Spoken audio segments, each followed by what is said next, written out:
passons directement au premier point de cette présentation. La différence entre le mot effet et impact au niveau scientifique.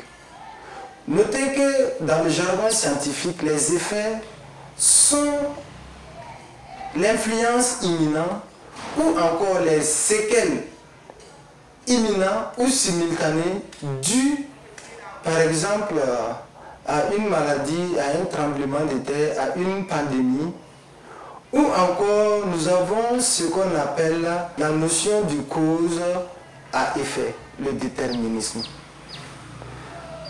Les effets aussi peuvent se ressentir suite à une expérience vécue ou à une observation faite. Pendant que les impacts est lorsque les effets persistent et perdurent de façon spatio-temporelle sur une période de 10 ans, c'est-à-dire une décennie. Voici à peu près la nuance entre le mot impact et effet dans le jargon scientifique. Nous passons aux facteurs environnementaux pouvant être à l'origine de la baisse de la fertilité féminine. Les facteurs environnementaux qui nous concernent est le consortium sol, eau, l'air et par moments les aliments. Vous devinez bien, cela nous amène à faire la transition vers cette notion de la santé environnementale. La santé environnementale est la prise en compte des effets des polluants environnementaux sur la santé. L'environnement a cette capacité d'influencer le fonctionnement de l'organisme jusqu'à l'échelle moléculaire.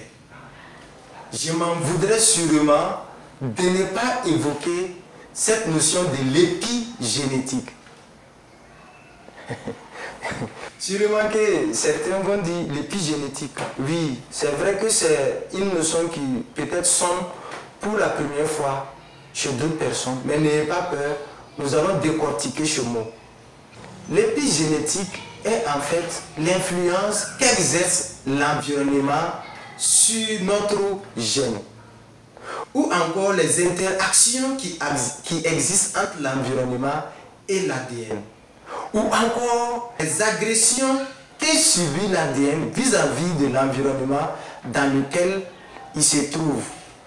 Et ces influences se limitent au-dessus des gènes et n'impactent pas directement l'ADN.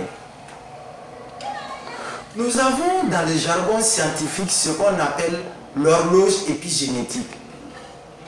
Pour dire que notre épigénétique à la naissance est différente de notre épigénétique à l'enfance et différente de notre épigénétique à l'âge adulte.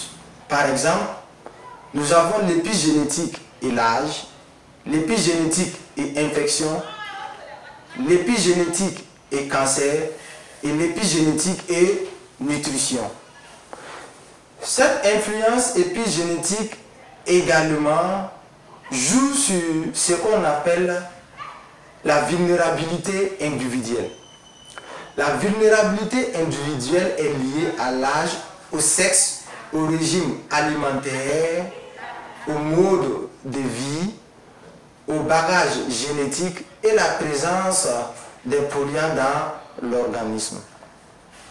Après avoir évoqué les facteurs environnementaux pouvant être à l'origine de la baisse de la fertilité féminine, nous évoquons les facteurs héréditaires à l'origine de la baisse de la fertilité féminine.